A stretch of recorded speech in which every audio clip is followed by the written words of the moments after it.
প্রথম টেস্টের পর দ্বিতীয় টেস্টেও আয়ারল্যান্ডের বিপক্ষে জয় পেয়েছে বাংলাদেশ। 509 রানের টার্গেটে নেমে দ্বিতীয় ইনিংসে 291 রানে গুটিয়ে যায় আয়ারল্যান্ড। এতে 2 ম্যাচের সিরিজে আইরিশদের হোয়াইট ওয়াশ করল টাইগাররা। প্রথম ইনিংসে বাংলাদেশের 476 রানের জবাবে 265 রানে অল আউট হয়েছিল আয়ারল্যান্ড। 4 উইকেটে 297 রানের দ্বিতীয় ইনিংস ঘোষণা করে বাংলাদেশ। পরাগ আরমানের রিপোর্ট।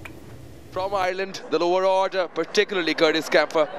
পুরো ম্যাচে দাপট দেখিয়েছে বাংলাদেশ, তবে শেষ দিনে মাটি কামড়ে পড়েছিলেন কার্টিস ক্যাম্পার। তা না হলে প্রথম সেশনেই জয়ের উল্লাস করতে পারত বাংলাদেশ। শেষ পর্যন্ত মুশফিকুর রহিমের ১০০তম টেস্ট জিতে আয়ারল্যান্ডকে সিরিজে ২-০তে হোয়াইট ওয়াশ করল টাইগাররা। 509 রানে জয়ের টার্গেটে 6 উইকেটে 176 রান নিয়ে পঞ্চম শেষ দিনের প্রথম সেশনেই 2টি উইকেট হারায় আয়ারল্যান্ড।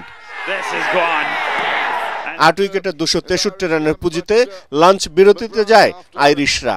প্রতিরোধ গড়ে তোলেন কার্টিস ক্যাম্পার। গ্যাভিন হোয়েকে নিয়ে 54 রানের জুটিও গড়েন। তবে হাসান মুরাদ 2 বলে 2 উইকেট তুলে নিলে চা বিরতির কিছুটা আগে 291 রানে গুটিয়ে যায় আয়ারল্যান্ড। 259 বলে ক্যাম্পারের 71 রানের লড়াইটা অপরাজিতই রইল।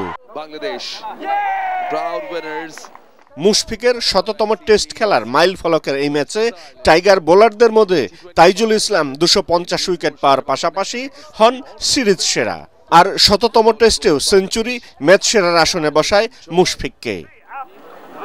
Series of redemption. পরাগ আরমান, এটিএন বাংলা।